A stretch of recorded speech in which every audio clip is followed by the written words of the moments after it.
in Newcastle, Delaware. Delaware is such a tiny state, you know, but we didn't live in Newcastle proper. We lived a mile north of Newcastle, but it was all called Newcastle. And my grandparents lived in Newcastle proper, and they lived next door to our Methodist church because my grandmother's father had been the minister of that church. And of course I grew up going to church and singing and reciting at Easter and doing all those things people do in church.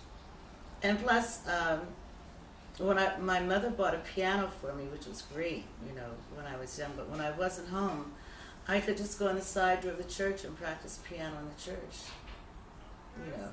My mother also played piano, so she gave me my first lessons.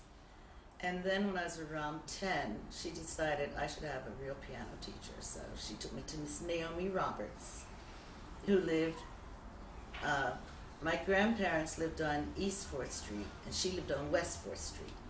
It sounds like a big distance, but it was just like one street separating them practically. So you walked to your piano lessons? From my grandmother's house. Oh no, and my high school teacher, Harry Andrews, I absolutely loved him. He's the one who, you know, all the schools in Wilmington had bands.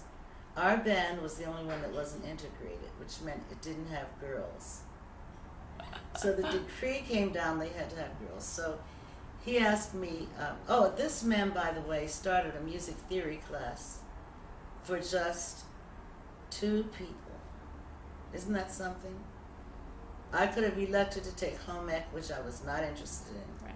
I didn't want to, and he said, I love music theory, I teach it, and a lot of people don't like to teach it, but I don't. But anyway, he said, Dorothy, would you like to learn an instrument this summer?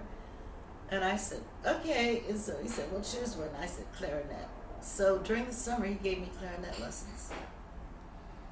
And I ended up playing in the band and in the orchestra. I always like to say I played third clarinet. Third clarinet.